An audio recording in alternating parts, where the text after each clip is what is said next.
শ্রী বরদার চরণে আমার কোটি পরম পূজ্যপাদ আচার্য দেবের চরণে আমার কোটি কোটি এবং এখানে উপস্থিত সকল মায়েদের এবং আমার ছোট ছোট ভাই বোনেদের জানাই আমার হৃদয়ের অন্তঃস্থল থেকে রানন্দিত জয়গুরু।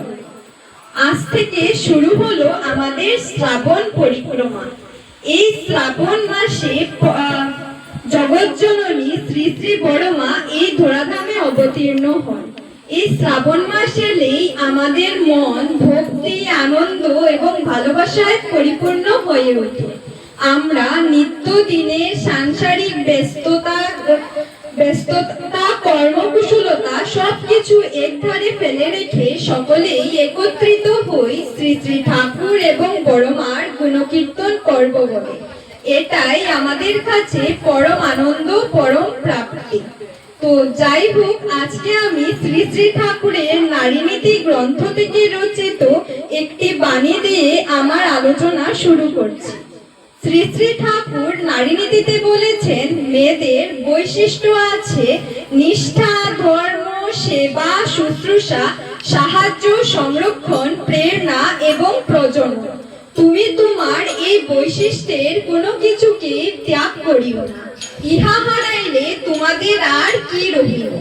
আমরা নারী, কিন্তু আমরা নিজেরাই জানি না যে আমাদের চরিত্রের কি কি বৈশিষ্ট্য বা গুণাবলী থাকা বাঞ্ছনীয়। তাই শ্রী শ্রী ঠাকুর এই বাণীর মাধ্যমে আমাদের শিক্ষা দিতে চেয়েছেন যে একজন নারীর চরিত্রের ধর্ম, নিষ্ঠা, সেবা, শুশ্রূষা, সাহায্য, সংরক্ষণ, প্রেরণা এবং প্রজনন প্রত্যেকটি গুণ থাকা প্রয়োজন।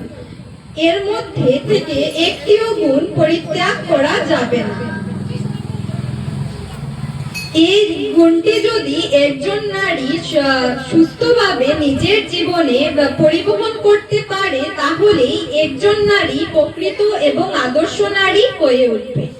আমাদের বড়মা ছিলেন একজন আদর্শ নারীর উৎকৃষ্ট উদাহরণ।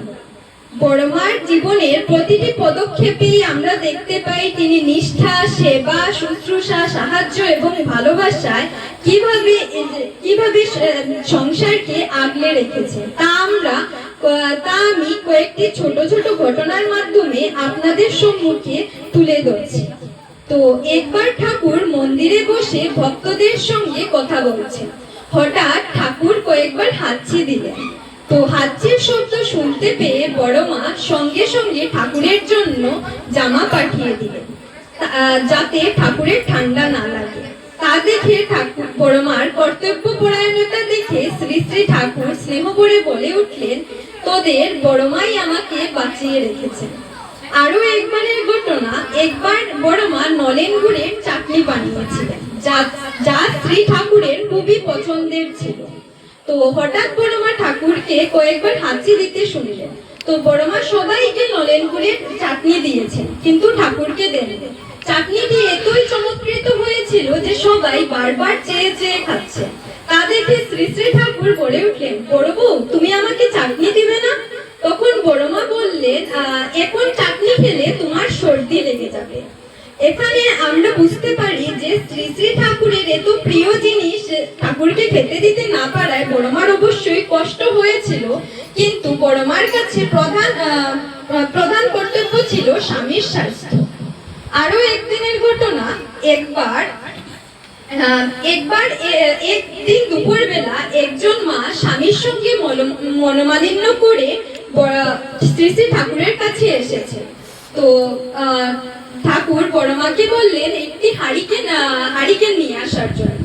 তারপর বড়মাকে ঠাকুর বললেন হারিকেনটি জ্বালিয়ে দেওয়ার জন্য। তারপর আবার বললেন এই হারিকেনটি নিভিয়ে দাও। তো বড়মা ঠাকুর যা যা বলে যাচ্ছেন তাই শান্তভাবে খুব সুন্দরভাবে করে যাচ্ছেন। তো এটা দেখে সেই মাটি, বড়মার কর্তব্য প্রণয়নতা দেখে সেই মাটি ঠাকুরকে বললেন, ঠাকুর আমার ভুল হয়ে গেছে, আর আমি কোনোদিন এমনভাবে করব। তো এইভাবে এই শ্রাবণ মাসে আমাদের প্রত্যেকেরই দৃঢ় সংকল্পের সহিত গ্রহণ করা উচিত যে বড় মার চরিত্রে যাতে এই 8টি গুণের মধ্যে অন্তত 4টি গুণও আমরা রুপ্ত করতে পারি, তাহলেই আমাদের সমাজ পরিবার সবকিছু সুন্দর কল্যাণময় হয়ে উঠবে। তো যেহেতু আমরা সময়ের গণ্ডিধারায় আবদ্ধ, তাই আমি আমার আলোচনাটা বেশি বড় করছি না।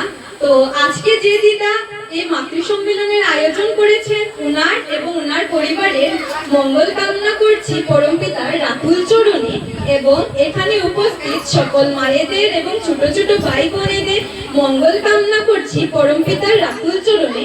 এই বলে আমি আমার আলোচনা এখানেই সমাপ্ত করছি। যদি কোনো ভুল ত্রুটি হয়ে থাকে তাহলে মার্জনা করব। জয় জয়।